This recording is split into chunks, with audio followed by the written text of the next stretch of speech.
Hey everyone, welcome back to my new another vlog. Hopefully आप अच्छे होंगे, स्वस्थ होंगे, मस्त होंगे। हमारे छोटे से प्यारे से व्लॉग में आप सभी का स्वागत है। ये है हमारा स्टडी व्लॉग, हमारा दिनचर्या, हमारे सुबह से लेके शाम तक के दिन का रूटीन हमारे इस व्लॉग में पता चलता है आप लोगों को। तो ये हुआ है सुबह का 5 बजे। आज की ब्लॉग की स्टार्टिंग सुबह के 5 बजे से हो रही है और सुबह का 5 बज रहा है। यहाँ पे मैं सबसे पहले उठी आज और उसके बाद आराम से कोचिंग नहीं गए थे। कोचिंग इसलिए नहीं जाना है क्योंकि मेरी तबीयत ख़राब है, तो मैं खुद ही बैठ के घर पे पढ़ाई कर रही हूँ अपना। और बाकी यहाँ पे और सुबह का 5 बज रहा है, तो 1 घंटा पढ़ने के बाद घर दवा खाते हैं और खाना खाते हैं। मतलब पहले खाना खाते हैं, मम्मी बनाई थी मेरे लिए, लेकिन मैं कोचिंग नहीं गई तो इसलिए खाई भी नहीं। तो उसके बाद 1 घंटा पढ़ने के बाद मैं खाना खाई, उसके बाद दवा खाई है। सुबह सुबह का कितना प्यारा व्यू है आप लोग देख सकते हैं। और उसके बाद फिर से होने लगी ज़ोरों से बारिश, बहुत तेज़ी से बारिश हो रही थी। ये लगभग 10 बजे के अप्रॉक्स में बहुत तेज़ी से बारिश हो रही थी। और मुझे 11 बजे तक आज निकलना है प्रीति के कॉलेज। प्रीति का बस का जो फीस होता है उसको सबमिट करना है, बस का पास बनवाना है जिस बस से वो डेली आती जाती है। यहाँ पे मैं अपने भाई को लेके जा रही थी प्रीति के कॉलेज में। और देख सकते हैं दोस्तों, ये है हमारा रोड जो कि अब बनना स्टार्ट हो गया है। मैं डेली अपने ब्लॉग में बताती हूँ कि मेरा रोड भगवान देख लीजिए। शायद मुझे नहीं पता, लेकिन मेरा ब्लॉग भले ही सरकार तक नहीं पहुँची है, लेकिन मेरी आवाज़ भगवान तक ज़रूर पहुँच गई। मेरा रोड कुछ दिन में बन के रेडी हो जाएगा। और यहाँ पे मैं दुकान पे पहुँच जाती हूँ, उसके बाद खाने लगती हूँ कुरकुरे, क्योंकि मैं दुकान पे जाऊँ और ये असंभव है कि मैं कुछ खाऊँ ना वहाँ पे। इसलिए मैं दुकान पे जाती हूँ तो कुछ ना कुछ पक्का खाती हूँ। तो वहाँ पे कुरकुरे खाई। और इस टाइम का वेदर देखिए कितना प्यारा है। तो ये है हमारे दुकान की एरिया, तो कितना प्यारा, मतलब इस टाइम इतनी हरियाली रहती है, मतलब बहुत ही प्यारा हरियाली रहती है, बहुत ही प्यारा है जो कि हमारे घर पे। और इस टाइम तो धान लगा हुआ है खेत में, तो ज़्यादा हरियाली दिखती है। यहाँ पे हम निकल जाते हैं अपने भाई को लेके बाइक पे सवार होके डायरेक्ट प्रीति के कॉलेज। लो पहुँचने भी वाले हैं हम। और क्या कहते हैं, यहाँ पे मेरा भी कॉलेज रास्ते में पड़ता है और प्रीति के भी कॉलेज पहुँचने वाले हैं। और आज थी हरितालिका तीज का नर्सिंग। तो तीज पे मम्मी को मैं कर रही थी रेडी, उसी साथ मैंने लगे हाथ अपनी भी रेडी कर ली। मतलब मैं भी नेम पॉलिश वगैरह लगा लिए, काहे कि मन कर रहा था वैसे मम्मी को रेडी करते करते। जैसे कि मुझे बहुत चीज़ों का शौक़ है, वो सारी चीज़ें मैं आपको बाद में बताऊँगी। बाकी यहाँ पे मौसम देखिए कितना प्यारा है। सभी को हार्दिक शुभकामनाएं हरितालिका तीज की, सभी महिलाएं और बहनों को। और हम हरितालिका तीज पे देखिए कितना प्यारा सा लगा लिए हैं। अपने मम्मी को लगा रहे थे इसलिए मैं भी लगा ली। और मेरी मम्मी आज व्रत है, निराजली। मेरा भी देख रहे हैं, ये अच्छे से हम लगा लिए हैं नेल पॉलिश ग्रीन। और अभी लाइट नहीं है, तो मार्केट से आते टाइम मैंने नेल पॉलिश लेके आई थी। और उसके बाद लगाने के बाद फिर मैं बैठ जाती हूँ, थोड़ा भी जो मुझे टाइम मिलता है मैं अपना स्टडी करने बैठ जाती हूँ। यहाँ पे सारे कॉपी बुक्स को लेके, अभी तो मेरा पेट का एग्ज़ाम है, इस पे फोकस चल रहा है। बाकी कैसा स्कोर जाता है वो आप लोग देख ही रहे हैं, डेली का डेली हम भी देख रहे हैं, क्योंकि हमारे कोचिंग में डेली का डेली कराया जा रहा है टेस्ट। तो कल के ब्लॉग में देखिएगा आप लोग कैसे स्कोर है। और आज का तो स्कोर का कि आज कोचिंग गए नहीं थे, तो घर पे बैठ के सारा पढ़ाई कर रहे थे। अब थोड़ा थोड़ा मुझे DI समझ में आने लगा है।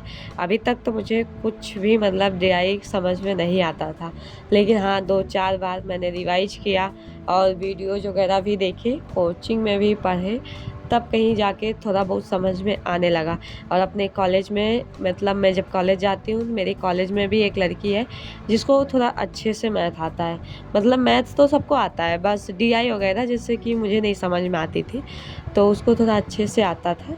इसलिए फिर उससे भी मैं पर्टिकुलर, मतलब मेरे को चाहिए था कि कोई ऐसा टीचर मिले मुझे जो एक एक चीज़ें जहाँ पे मैं पूछूँ वो बताया जाए। और कोचिंग में मुझे शर्म आती है, मतलब नहीं शर्म नहीं, मतलब बच्चे ढेर सारे रहते हैं ना, इस वजह से थोड़ा डर लगता है तो नहीं पूछ पाते हैं। बाकी यहाँ पे मैं घर पे आके यहाँ पे देखो वीडियो में भी देखो तो वहाँ पे भी थोड़ा बहुत क्या जैसे कोचिंग में पढ़ाया जाता है उससे भी कोचिंग में इससे भी बेटर पढ़ाते हैं, जितना मोबाइल में अच्छे से नहीं पढ़ाते उससे भी बेटर कोचिंग में पढ़ाया जाता है। क्या है कि वहाँ पे बारीकी से समझाते हैं हर चीज़। और यहाँ पे ऐसा है तो यहाँ पे मैं भगा भगा के सारे क्लासेस देख रही थी, क्योंकि जो मुझे समझ में आए और जो क्वेश्चन मुझे समझना था उसके लिए मैं स्पीड भी भगा भगा के देख रही थी, क्योंकि मैंने क्वेश्चन किया था। सिर्फ यहाँ पे मैं सिर्फ समझने के बेसिक पे यहाँ पे मैं वीडियोज़ ऑन की थी। हमारे कॉलेज में जो मेरी फ्रेंड है वो मुझे सारी चीज़ें अच्छे से समझा दी थी, तो उससे तो मैं खुल के मतलब सारी चीज़ें पूछ रही थी, हाँ ये कैसे कैसे होता है। तो आप लोग अगर ऐसा कोई आपका क्लोज फ्रेंड है जिसको अच्छा पढ़ने में आता है, अगर आप कोचिंग या कहीं भी डरते हैं, आपका डाउट्स आपके फ्रेंड के अलावा अच्छे से कोई नहीं क्लियर कर सकता ये चीज़ें, या तो फिर आप पूछने में एकदम एक्सपर्ट हो। और मैं भी एक्सपर्ट हूँ बट अभी कोचिंग में नई हूँ ना, इसलिए थोड़ा अजीब सा लगता है। बाकी एक्सपर्ट मैं भी हूँ, मैं पूछने में बहुत एक्सपर्ट हूँ। बाकी अगर फ्रेंड है आपका कोई भी फ्रेंड जिसको अच्छे से सारी चीज़ें आती हैं, आप उससे भी अच्छे से पढ़ सकते हैं। उससे अपनी लैंग्वेज में और अपने अकॉर्डिंग अपने तौर तरीके से आप पढ़ाई कर सकते हैं। मैटर ये करता है कि आपको समझ में आना चाहिए चीज़ों को, ये मैटर नहीं करता कि हाँ क्या कैसे कैसे समझ रहे हैं। बस तो इसी आपको तरीके चीज़ें से समझ मैं में आ मैथ रही का है, बस क्लास यही लेती हूँ। बहुत है। और उसके बाद फिर मैं जीएस का थोड़ा बहुत रिवीजन करती हूँ। मैं जीएस का अभी किसी से क्लास नहीं ले रही हूँ, क्योंकि हमारे कोचिंग में बहुत अच्छा जीएस पढ़ाया जाता है। मैथ जीएस सारी चीज़ें बहुत अच्छी पढ़ाई जाती हैं, बस मैथ में थोड़ा मैं डरती हूँ। डरती क्या बताई तो अभी आगे। और जीएस का जो सीन है बहुत अच्छा चल रहा है अभी, और रिवाइज भी अच्छे से हम कर रहे हैं। बाकी अब मुझे क्या करना है, क्योंकि हमको खुद से खुद एफर्ट डालना पड़ेगा। वहाँ तो मुझे पढ़ाया जाता है, यहाँ पे मैं ज़्यादा टाइम नहीं दे पाती हूँ, थोड़ा बहुत ही टाइम देती हूँ। इस वजह से ज़्यादा टाइम नहीं दे पाने की वजह से मेरी ज़्यादा चीज़ें तैयार नहीं हो पाती हैं। और कन्फ्यूजन नहीं, जैसे कि अगर हम टेस्ट में बैठते हैं ना तो क्या होता है कि मुझे जैसे 4 ऑप्शन रहता है, चारों में से लगता है ये सही मतलब सब देखा हुआ सब पढ़ा हुआ रहता है, क्लियर नहीं रहता है। इसी वजह से ना मेरा कुछ क्वेश्चन ज़्यादा गलत हो जाते हैं। यही वजह है जो कि कोचिंग में जो टेस्ट होता है नंबर कम हो जाते हैं।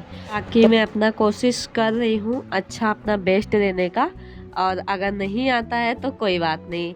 आप लोग अभी पूछते हैं कमेंट में क्या स्कोर बन रहा है क्या नहीं, तो मेरा अभी कोई खास स्कोर नहीं बन रहा है, तो मैं आप लोगों को क्या बताऊं। अभी ज़्यादा जैसे कि मेरा 40 क्वेश्चन सही हो रहे हैं, 20 गलत हो जा रहे हैं, ऐसे बन रहा है, तो इसमें क्या ही स्कोर मैं आप लोगों को शेयर करूं अपना। बाकी सीजीएल का मॉक भी देना बंद कर दिए हैं और क्लासें भी लेना बंद कर दिए हैं। अभी ज़्यादा सीजीएल का अब यही जो पढ़ रहे हैं पहले। अब एग्ज़ाम हो जाता है 6-7 सितंबर को, 10 दिन बाद सीजीएल की पूरी अच्छी से चलेगी फिर क्लासें। अभी जब तक कि इसका एग्ज़ाम नहीं होता तब तक थोड़ा प्रॉब्लम है। बाकी चलिए बने रहिए हमारे साथ, आप लोग भी पढ़ाई अच्छे से करते रहिए। आप लोग कमेंट बॉक्स में बताइएगा कौन कितना घंटा स्टडी कर लेता है, ठीक है। आप लोग कमेंट बॉक्स में ज़रूर बताइएगा। और चैनल पे नए हैं तो चैनल को सब्सक्राइब किए बगैर मत जाइएगा, वीडियो को लाइक भी कीजिएगा। फिर मिलते हैं हम किसी नेक्स्ट ब्लॉग के साथ। अपने इस वीडियो का एंड यहीं पे करते हैं। तब तक के लिए bye bye, take care, Radhe Radhe दोस्तों, bye bye bye, take care, Radhe Radhe.